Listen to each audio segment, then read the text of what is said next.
Mr. Fluffykins did in fact get down. A breaking news story just in. Fish and Wildlife Services are looking for an adorably cute yet dangerous criminal.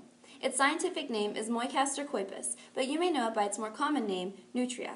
This invasive animal species is known to turn stream banks and floodplains into muddy bogs and completely destroy marshes that protect habitats for animals such as birds and fish. Just where does this creature come from? How can we stop them? Fish and wildlife expert Pamela Ramis is here with us to inform us more about this issue. Hi, Pam. Hello.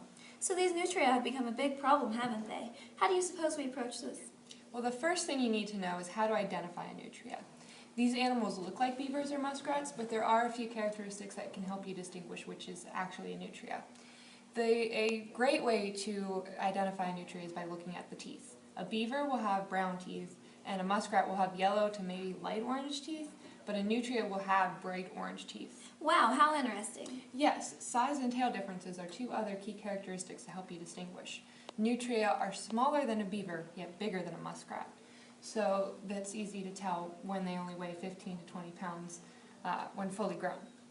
And the tail differences are also significant because a beaver will have a flat tail and a muskrat will have a long, thin tail, but a nutria will have a thick rat-like tail, which is a kind of in between the beaver and the muskrat. So how did this species become so invasive, and where are they most commonly found?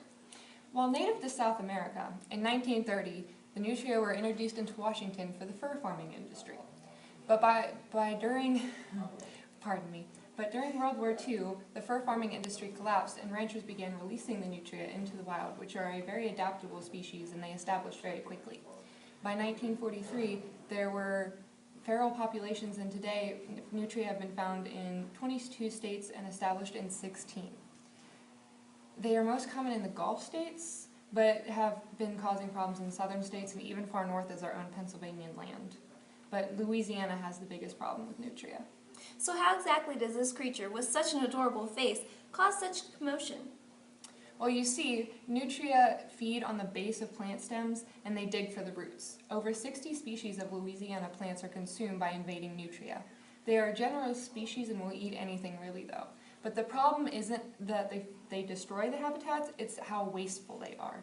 They only consume about 10% of what they actually destroy, which is a lot because nutria eat 25% of their weight daily. Eating this much all the time can quickly turn a productive grassy marsh into an unproductive open water. They attack the environment's structure and the root mat, which leads to erosion and loss of vegetative plants due to flooding. What advice would you give to the public to help stop this invasion? Well, in 2002, the Coastwide Nutria Program was created to reduce the nutria population. The Coastal Wetlands Planning Protection and Restoration Acts help as well by offering economic incentive payments per nutria delivered by registered participants only to collection centers. While these efforts have been significant, the problem is still at large. So now we are calling upon the public to help gain a safer ecosystem and maintain our beloved marshes and the animals that reside there. Together we can help our ecosystem and reap its benefits. Well, thank you, Pamela. That was very touching. If you see or capture a live nutria, please contact the state-licensed trapper to capture or remove the animal. You can also call 1-877-9-INFEST or report it online at www.invasivespecies.washington.gov. Again, thank you, Ms. Ramis.